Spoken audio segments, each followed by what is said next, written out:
हरियाणा के एक नहीं 50 युवकों को किया अमेरिका ने डिपोर्ट। लॉरेंस का करीबी भी शामिल।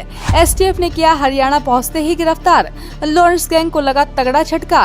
कोई महीनों पहले गया तो कोई सालों पहले गया अमेरिका, लेकिन अब लौट आए हैं अपने देश। परिवार वालों को भी लगा झटका। अब हरियाणा में ही करना होगा काम। हरियाणा में इस वक्त दो बड़ी खबरों ने हलचल मचा दी है।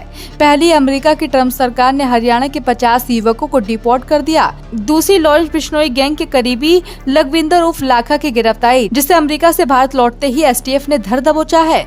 इन दोनों घटनाओं ने न सिर्फ हरियाणा को हिलाया बल्कि उन परिवारों को भी गहरे सदमे में डाल दिया जिन्होंने अपने बेटों के लिए अमेरिकन ड्रीम के सपने देखे थे। अब ये सब डंकी रूट का शिकार बनकर बेड़ियों में बंधे अपने ही देश लौट आए हैं। खबरों की माने तो अमेरिका ने हरियाणा के 50 युवाओं को डिपोर्ट किया है, जिसमें सबसे ज्यादा 16 युवक करनाल जिले के हैं, जबकि कैथल के 14, कुरुक्षेत्र के 5, पानीपत के 1 और जींद के 3 युवक शामिल है। इसमें से कुछ युवक सालों से अमेरिका में रह रहे थे तो कुछ महीने पहले ही पहुंचे थे। बताया जा रहा है कि सभी डंकी रूट से अमेरिका में घुसे थे, यानी अवैध रास्ते के जरिए।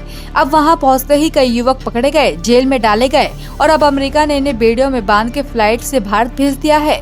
बता दें कि शनिवार को दिल्ली एयरपोर्ट पे इन सभी को उतारा गया, जहां हरियाणा पुलिस ने रिसीव कर उन्हें कैथल पुलिस लाइन लाया गया। पुलिस पूछताछ में सामने आया कि डिपोर्ट किए गए युवाओं की उम्र 20 से 40 साल के बीच है। कई ने अमेरिका जाने के लिए अपनी खेती जमीन तक बेच डाली तो कुछ ने लाखों रुपए कर्ज लेकर खतरनाक सफर तय किया।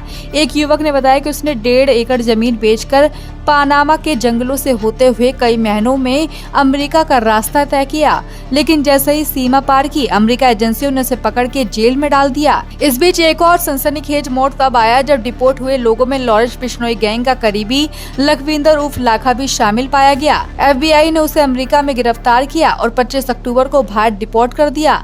जैसे वो दिल्ली एयरपोर्ट पहुंचा, हरियाणा एसटीएफ की अम्बाला यूनिट पहले से ही तैयार थी और उसे वहीं से गिरफ्तार कर लिया गया। एसटीएफ सूत्रों ने बताया कि लाखा पर तेल कारोबारियों के घर पे फायरिंग कराने का आरोप है, जिसके मामले में 2023 में अम्बाला के सेक्टर 9 थाने में केस दर्ज हुआ था। अब एसटीएफ उसे कोर्ट में पेश कर रही है।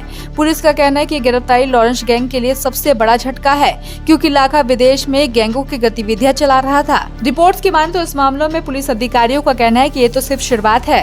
3 नवंबर को एक और फ्लाइट भारत आने वाली है, जिसमें हरियाणा के और युवकों को डिपोर्ट होने की संभावना है। वही डीएसपी ललित यादव ने चेतावनी दी है कि जो भी युवक या परिवार डंकी रूट का सहारा लेने के लिए सोच रहे हैं, वो इस खतरनाक रास्ते से दूर रहे। बता दें कि अब तक किसी भी युवक ने उन एजेंटों के खिलाफ शिकायत दर्ज नहीं करवाई है, लेकिन अगर कोई भी शिकायत आती है तो पुलिस सख्त कार्रवाई करेगी। हरियाणा में अब सवाल ये उठ रहा है कि इतने बड़े पैमाने पर अवैध तरीके से अमेरिका जाने वाले युवा आखिर इन एजेंटों के जाल में कैसे फंस रहे हैं। फरवरी में ही अमेरिका ने कैथल के 18 युवकों को डिपोर्ट किया था, फिर भी डंकी रूट का धंधा जारी है। ग्रामीण इलाकों में अमेरिका जाने का जुनून अब भी उतना ही जिंदा है, लेकिन इन 50 युवकों की वापसी ने एक बार फिर से इस ट्रेंड का काला सच उजागर कर दिया है। वही लॉरेंस गैंग की करीबी की गिरफ्तारी ने हरियाणा एसटीएफ को बड़ा क्रेडिट दिला डाला है। अब आगे क्या होता है ये देखने वाली बात होगी।